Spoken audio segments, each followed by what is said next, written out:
Hi friends, welcome to ஆனந்த சமையல். இன்னைக்கு நம்ம கிருஷ்ண ஜெயந்தி எபிசோட் 2ல இனிப்பு சீடையும் கார சீடையும் பார்க்க போகிறோம். வாங்க வீடியோக்குள்ளே போகலாம். ஃபஸ்ட்டு கார சீடை பண்ண போகிறோம்.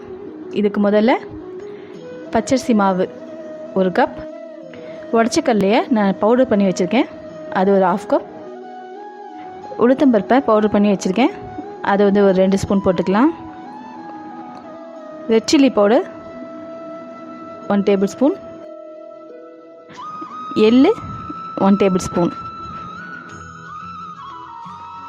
சால்ட் தேவையான அளவு, வெண்ணெய் 1 டேபிள் ஸ்பூன்.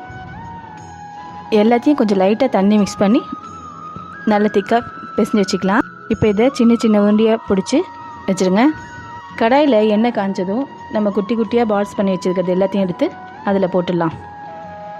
நல்லா ஃப்ரை ஆகட்டும். கலர் சேஞ்ச் ஆனவுடனே எடுத்துடலாம்.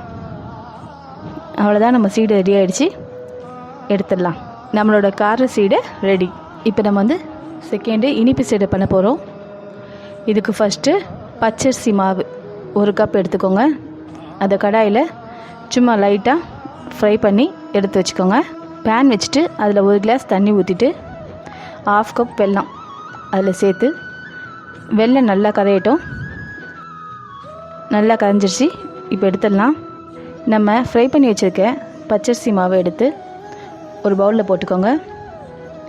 அது கூட எள்ளு 1 டேபிள் ஸ்பூன், கொஞ்சம் ஏலக்காய் தூள், 1 ஸ்பூன் நெய் சேர்த்துக்கோங்க. நம்ம வெல்லத்தை கரைச்சி வச்சுருக்கோம்ல, அதையும் சேர்த்து நல்லா மிக்ஸ் பண்ணிக்கோங்க. நல்லா திக்காக மிக்ஸ் பண்ணி எடுத்து வச்சுக்கோங்க. மாவு ரெடி ஆகிடுச்சு. இப்போ இதை சின்ன சின்ன உருண்டையாக பிடிச்சி வச்சுருங்க. கடாயில் எண்ணெய் காய்ஞ்சதும் எல்லாத்தையும் சேர்த்துருங்க. அவ்வளோதான், நல்லா ஃப்ரை ஆகிடுச்சு. நம்ம இனிப்பு சீடை ரெடி ஆகிடுச்சு, எடுத்துடலாம். அவ்வளோதான், நம்ம கார சீடையும் இனிப்பு சீடையும் 2 ரெடியாக இருக்குது. இந்த வீடியோவை நீங்கள் வீட்டில் ட்ரை பண்ணி பாருங்கள். மறக்காமல் உங்கள் ஃபீட்பேக்கை கமெண்ட்டில் சொல்லுங்கள். இந்த வீடியோ உங்களுக்கு பிடிச்சிருந்ததுன்னா லைக் பண்ணுங்கள், ஷேர் பண்ணுங்கள், மறக்காமல் சப்ஸ்கிரைப் பண்ணுங்கள். நன்றி.